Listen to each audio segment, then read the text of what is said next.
दोस्तों, बिहार में जैसे ही विधानसभा चुनाव के नतीजे सामने आने लगे, उसके बाद से ही सवाल उठने लगे और कई तरह के सवाल उठने लगे। उसके बाद सवाल वोट चोरी का लेकर उठने लगे, वोट के मैनिपुलेशन को लेकर उठने लगे, वोट जिनके कटे हैं, जिनके नाम वोटर लिस्ट से कटे हैं, उसको लेकर सवाल उठने लगे। और ये कहा जाने लगा कि ये वोट चोरी का मामला जो है, ईवीएम में गड़बड़ी का जो मामला है, ये एक ना एक दिन इसे करने वाले पकड़े जरूर जाएंगे और उन पर देशद्रोह का मुकदमा चलेगा। ये कोई बात छोटा मोटा नेता या किसी हवाई व्यक्ति ने नहीं की है, बल्कि पूर्व मुख्यमंत्री दिग्विजय सिंह ने कही है। एक और बात सामने आई है कि जो चुनाव के वक्त 10,000 रुपये महिलाओं के खाते में भेजे गए, वो दरअसल बिहार सरकार ने अपनी जेब से नहीं दिए। वर्ल्ड बैंक ने जो कर्ज दिया है, वर्ल्ड बैंक ने जो हजारों करोड़ रुपए दिए हैं, उसमें से निकालकर चुनाव में इसका इस्तेमाल किया गया है।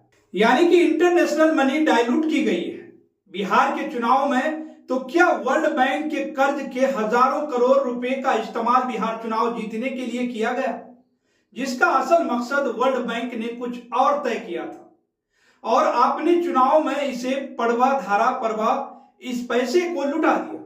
ये आरोप लगाया है प्रशांत किशोर की पार्टी जनस्वराज ने। प्रधानमंत्री नरेंद्र मोदी सरकार ने वर्ल्ड बैंक के खाते से 14,600 करोड़ रुपए के लोन को डाइवर्ट करके चुनावी लाभ के लिए इसे इस्तेमाल किया है। अब हालांकि जनस्वराज को बिहार विधानसभा चुनाव में एक भी सीट नहीं मिली, लेकिन उन्होंने प्रयास अच्छा किया।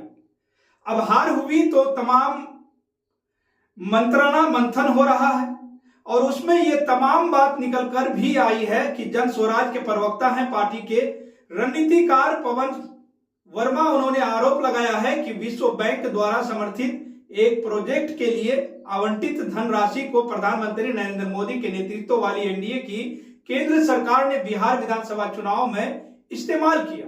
उनके मुताबिक विश्व बैंक ने आवंटित धनराशि को चुनावी राज्य में मुख्यमंत्री महिला रोजगार योजना के तहत महिला मतदाताओं में डिस्ट्रीब्यूट किया। दोस्तों, बिहार में लगभग 1.25 करोड़ महिलाओं के खाते में 10,000 रुपए जमा किए गए, लेकिन दावा है कि धन और समय और इसका स्रोत इस पर संदेह। उन्होंने कहा कि बिहार में सरकारी कर्ज इस समय 4 लाख करोड़ प्रतिदिन ब्याज 63,000 करोड़ का है। खजाना खाली है, फिर ये 10,000 हर महिला के खाते में डालने के लिए कहां से आए?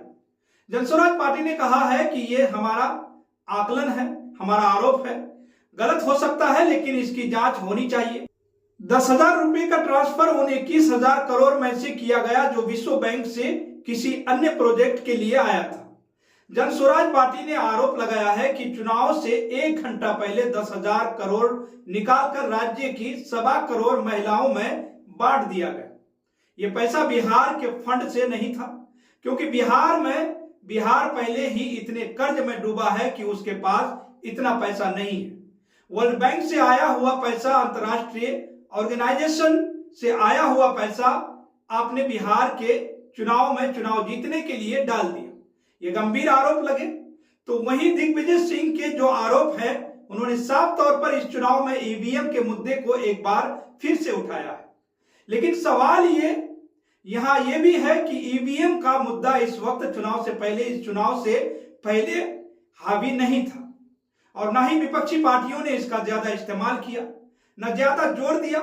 उन्होंने वोट चोरी पर फोकस किया, लेकिन ईवीएम को लेकर दिग्विजय सिंह लगातार मुखर थे और उन्होंने अब यह कहा है कि जब समय आएगा तब इस तरह से ईवीएम में मैनिपुलेशन करने वाले, वोट चोरी करने वाले, ईवीएम में गड़बड़ी करने वालों पर मुकदमा चलेगा, उनको सजा होगी और देशद्रोह के मामले में इन पर कार्रवाई की जाएगी।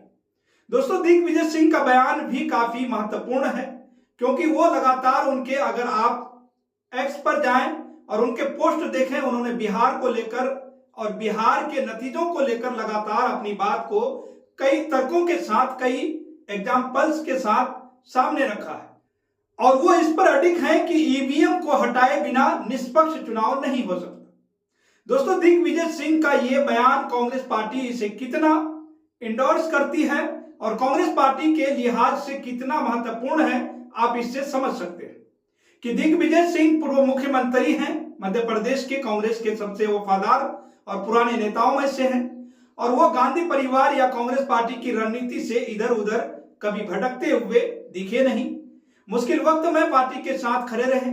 अब ऐसे में दिग्विजय सिंह का यह बयान राहुल गांधी के उस बयान से कनेक्ट होता है जिस पर राहुल गांधी कहते हैं कि इन सभी पर जो भी चुनाव आयोग में जुड़े हुए लोग हैं, आज हैं या कल होंगे या इससे पहले थे, जिसने लोकतंत्र को हाईजैक करने की कोशिश की है, सभी पर कार्रवाई होगी। जब भी कांग्रेस सत्ता में आएगी, जब भी भारतीय जनता पार्टी सत्ता से जाएगी, तो अगर ये रिटायर भी होंगे, ये रिटायर भी अगर हो जाते हैं, तो इन्हें वापस घसीट कर लाया जाए और इन पर मुकदमे चलेंगे, इन पर कार्रवाई की जाएगी।